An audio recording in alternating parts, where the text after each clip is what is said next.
విజయవంతం చేయాలి. విజయవంతం చేయాలి. విజయవంతం చేయాలి. ఆహ్వానం కూటమికి. కూటమికి ఆహ్వానం. విజయవంతం చేయాలి. ఆక్రోశ సభ. విజయవంతం చేయాలి. ఆక్రోశ సభ. తరలి రావాలి. ఆంధ్ర రాష్ట్రంలో మహిళలందరూ తరలి రావాలి. ఆంధ్ర రాష్ట్రంలో మహిళా నాయకురాలందరూ తరలి రావాలి. భారత్ మాతాకి జై. ఎక్కువ ప్రాతినిధ్యం ఉండాల్సిన మహిళలకి ప్రాతినిధ్యం లేకుండా చేస్తున్న ఏవైతే ప్రతిపక్ష పార్టీలు ఉన్నాయో ఆ ప్రతిపక్ష పార్టీలు కూడా ఒకసారి అడగాలి. మీ కుటుంబంలో కూడా మహిళలు ఉన్నారు.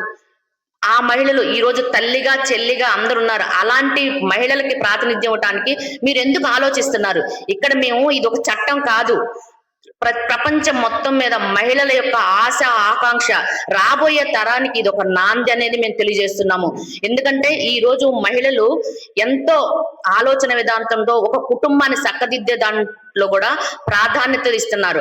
అలాంటి ప్రాధాన్యత ఉన్న మహిళలు ఆలోచన పరంగా ఈ రోజు మహిళలకు కానీ చట్టసభల్లో కానీ అంటే పంచాయతీ నుంచి పార్లమెంట్ వరకు మహిళలకు కూడా అవకాశాలు ఇస్తే దేశ అభివృద్ధిలో వీళ్ళు కూడా మంచిగా సహకరిస్తారనేది మా ఆలోచన. ఈ రోజు దేశ శక్తి మహిళా శక్తి అని ఒక నినాదంతో మన నరేంద్ర మోడీ గారు ముందుకెళ్తున్న తరుణంలో ప్రతి ఒక్కరు కూడా వ్యతిరేకిస్తున్నారు. మహిళల ఆత్మ గౌరవాన్ని దెబ్బతీసే విధంగా వాళ్ళు చేస్తున్న ఈ 33% బిల్లు ఏదైతే ఈగిపోయిందో మా అందరికి కూడా చాలా బాధాకరంగా ఉంది. ప్రపంచ ప్రజలు మొత్తం కూడా చూస్తున్నారు. మహిళలందరూ కూడా ఈ రోజు చాలా బాధాకరంగా ఉన్నారు.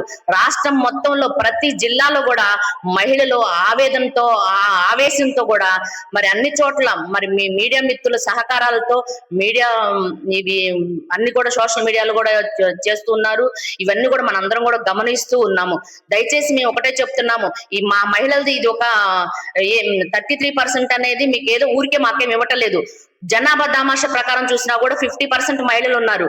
ఓటు పరంగా చూసినా కూడా మరి ఓటు 50% ఉన్నారు. అలాంటి మాకు అధికారం ఉన్న మాకు ఇవ్వాల్సిన 33% అడిగినా కూడా మాకు ఇవ్వకపోవటం అనేది చాలా దురదృష్టకర విషయం. ఇది ఒకసారి ఆలోచించాలి. రాబోయే కాలంలో మీరైతే ఏదైతే మీరు ఇవ్వాలనుకుంటున్నారో ఆ 33% రిజర్వేషన్ కానీ మా మహిళలకు కానీ ఇవ్వకపోతే లాక్కునే పరిస్థితి కూడా వస్తుంది అనేది నేను ఇంకోసారి తెలియజేసుకుంటున్నాను. అందరూ కూడా గమనించాలి. ఎందుకంటే ఇంకొక బాధాకరమైన విషయం ఏంటంటే ఈ రోజుకి పాలగాంలో దాదాపుగా దాడులు జరిగి సంవత్సరం అయింది.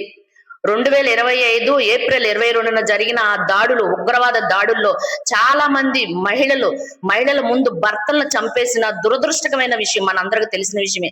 అలాంటి బాధాకరమైన విషయాలు మనందరం చూసాం. నిజంగా ఆ ఉగ్రదాడుల్ని ఖండించలేని ఏదైతే మన కాంగ్రెస్ ప్రభుత్వం ఉందో నిజంగా సిగ్గుసేటు.